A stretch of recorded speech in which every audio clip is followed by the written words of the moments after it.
All right, so this is Tribble Week 2. Um, Myself, Ignat versus Clintt, my opponent. Chaos on Chaos mirror match. Um, so I am kicking, so I'm yellow, he's red.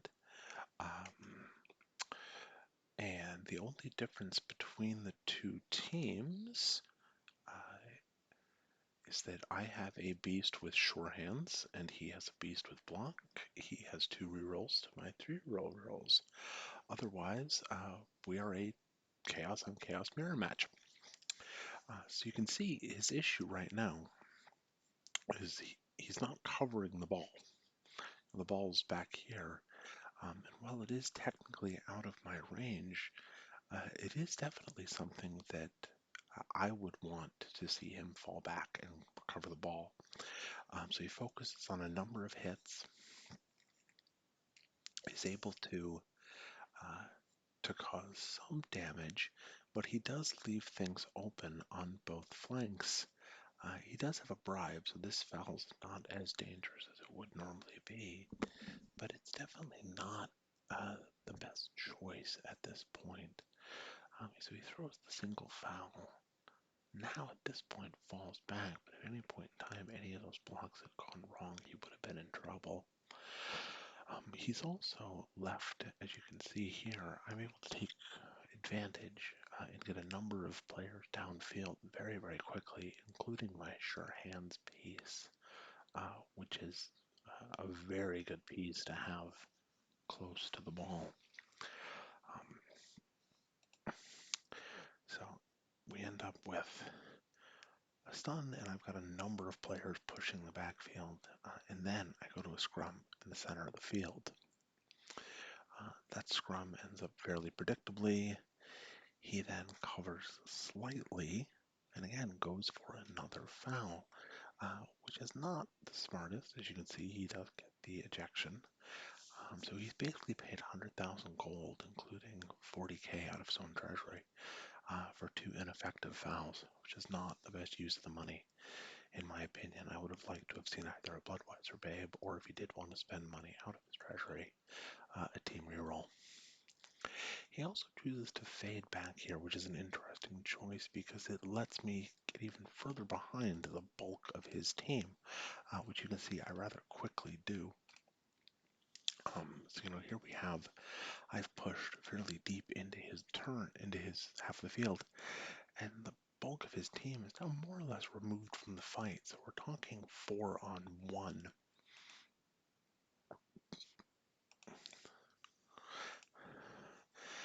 He attempts a passing play, again, with no rerolls, just not a good idea. So now he has no coverage. I've got multiple players wide open. I'm easily able to pop the ball, and I have my sure hands piece to come in here, grab the ball, and I'm operating with a reroll. So we're definitely in good shape here. This proceeds exactly how you would expect it to, and I pick up the score. We kick off to him again, and he does the exact same thing. He's pushing right up the middle, leaving the ball carrier pretty much exposed. By the end of turn 4, again, he's in a real scrum in the center here, but there's that, no reroll results in him being wide open. And it simply repeats as with the first touchdown. I'm able to push through. I get players behind his line, and I'm able to pop the ball. We then go to his turn 5, and again, instead of trying to save the ball carrier, he's hitting. At no point does he try and fade back to protect the ball. The inevitable happens. All right, he moves the ball carrier forward, but he leaves the ball carrier right by a prone player of mine.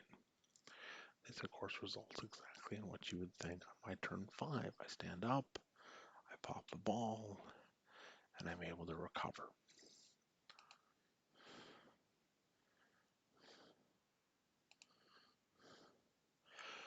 the ball here. Again, I've got multiple tackle zones. We've got a fairly solid scrum in the middle here. And he's simply just not able to dislodge the ball. He tries to push play. It bounces exactly where I'd want it to land. His turn ends with more or less really no coverage on the ball. He has a single player on the ball. I'll go over that. So this was actually a bit of a misplay of mine. I clear here, but I'm trying to get my Sure Hands Beast in the play.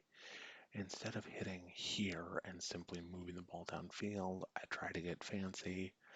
This wasn't a smart move. Fortunately, it paid off, but it wasn't the best thing I could have done, and it results in a couple blocks that really don't serve much value. I'm able to recover the ball. I'm moving downfield, and again, instead of pressuring the ball carrier, he continues the scrum. Again, we go back to my turn 7. I've got the ball deep.